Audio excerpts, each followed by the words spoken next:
Hi guys, I told you that I'd be uploading a little bit more frequently now that we're off at the moment. This video is maths related, like I mentioned before.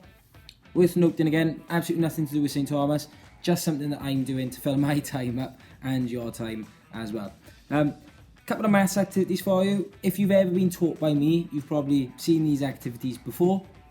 And so perhaps they're just here as a little reminder to help you out. If you've never been taught by me and these are new to you, have fun with them, enjoy, get other people involved to help you out.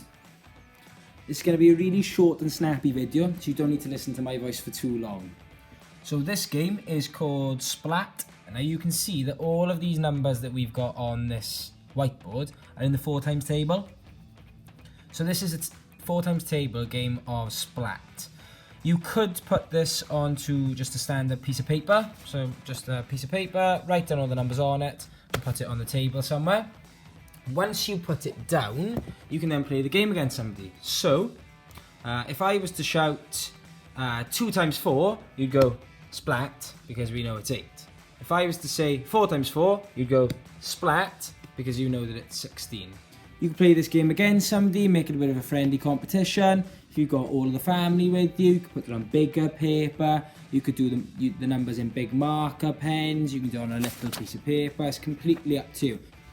A little bit more of maths that you could use it for. When you're working out the scores for the people who are playing the game, you can make them into a tally chart. Just another little bit of maths. So just remember that every time somebody scores 5, instead of carrying on the tally, you cross the gate. So it looks like something like that. Yeah, so basically, that's Splat, and you can play it however you want, with any times tables. You could do lots of different times tables. You could focus on 1 times table, like I've done the 4 times tables. It's completely up to you. The second activity I'm going to explain to you today is involving a beach ball. Now this beach ball, you can see, if you look closely, it's got numbers written all over the beach ball. The numbers on this beach ball are starting to rub out a little bit because it's been heavily used in class. The numbers here are not times table like the other game, but they could be if you wanted them to be. These are just completely random numbers. We used this ball when we were learning about rounding. So the rules for rounding are 1, 2, 3, 4, round down, 5, 6, 7, 8, 9, round up. So if I was to show you the number 56, because it's got a 6, we're rounding up. So if I caught it and my hands landed on the 56, I would say 56 rounded to the nearest 10 is 60. Okay? You could make the numbers smaller if you want to have a little bit more practice with it. You can make the numbers bigger. I've only got tens of numbers on here, so I've got 88, I've got 25, I've got 92. But you could put 100 numbers on there. So you could put 232, 159. It's completely up to you. If you wanted to do times table practice, you could catch the ball. It could have a question on there, so it could say 2 times 4, and then maybe you have to have the answer. So on here, for example, if I was to do it again, you could have 3 times 2. I'm just using a whiteboard pen or a permanent marker. So let's catch it. 3 times 2, and I know that the answer is 6.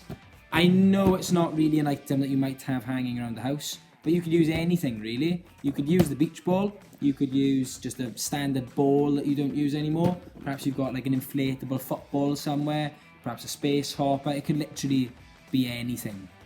And if you don't have anything, you've got plenty of time to maybe make something. I don't quite know how you'd be able to make a ball, but you could make a different shape and use that to throw instead. It could be a cube. So you might want to use some paper or cardboard to make a times table or question cube. Now, those two are just 2 of the ideas that we tend to use in our maths lessons quite a lot in school. Feel free to use them. If you enjoy them, let me know. If you don't enjoy them, don't let me know. Thank you, guys.